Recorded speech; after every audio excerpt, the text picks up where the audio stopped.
So, what's the different characteristics and attributes of a renter of a single family home versus the renter of an apartment? And what are the things that single family home rentals really covet?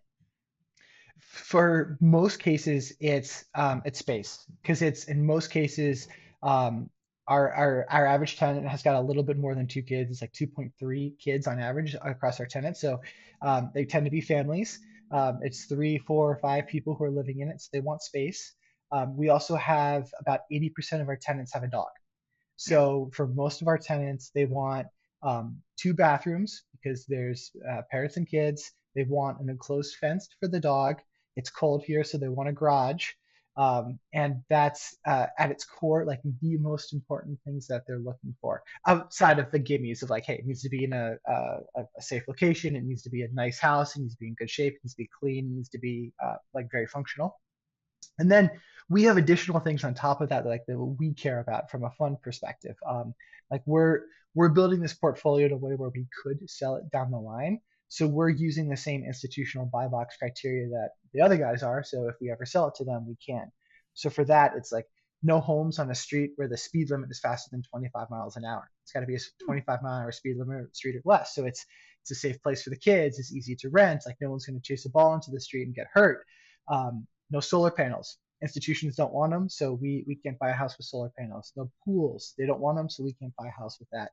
And then we've got a bunch of kind of like small things on the margins that we look like, but it basically ends up resulting in about 1.5% of the homes on the market at any given point are homes that fit all of the criteria that we're looking for houses to buy.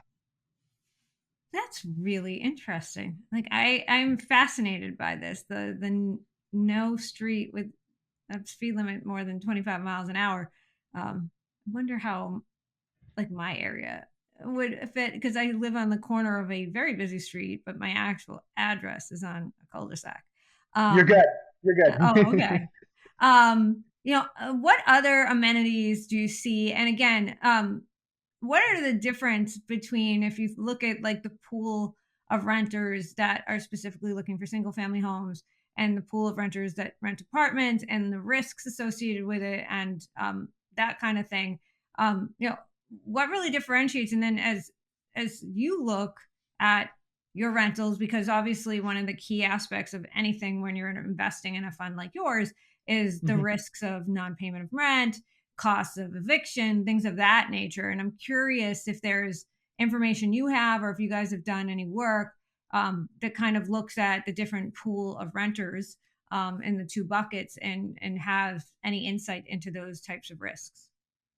We've done a good amount of work there, and the big difference between the two of like folks who are looking for apartments versus folks who are looking for houses is the folks who are looking for houses typically have more kids, which as a result, just from like a pure data perspective, they tend to be much older. They're much later in life. They're further into their careers. They're a little bit more established. They've got a higher income as a result because they've been working for 20 plus years. They have 20 plus years of credit history.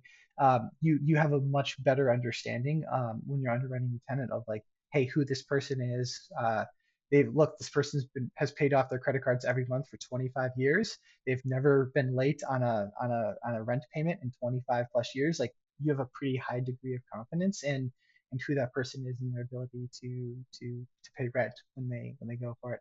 Um, uh, for example, our average tenant makes around $228,000 a year right now, and it's a high earning tenant who's later in their career. They're 45, 50 years old is typically kind of our bread and butter tenant, and it's one of those things where, uh, from an amenity perspective and how they think about it, they're like, hey, most of our tenants, about 65% of our tenants are moving to the area for their kids' high school where they Okay. say, "Hey, I've been in the area. Third grade is third grade, but I want them to go to a really good high school because I want them to go to Northwestern or U Chicago or Michigan or any one of Mhm. these Midwestern schools." So they upgrade school districts for high school so their kids can go to a really good high school. When they're done with high school, they no reason to be here in the cold Midwest anymore. Our tenants typically move to Florida or Texas or something like that afterwards. So the amenity that I'm getting to there is most of our tenants want to sign a multi-year lease. Yes. We typically have 3-year leases with tenants because they're like, hey, I don't want to risk losing this place after a year. Apartment tenants almost exclusively only want 1 year. Our tenants say, I want 3 years, 4 years because I don't want to risk losing it. I know I'm going to be here until my kid has a diploma. And then once I do have a diploma, I know I'm leaving. So I don't need to sign anything longer than that. So it makes it actually a much more straightforward conversation with tenants there as well.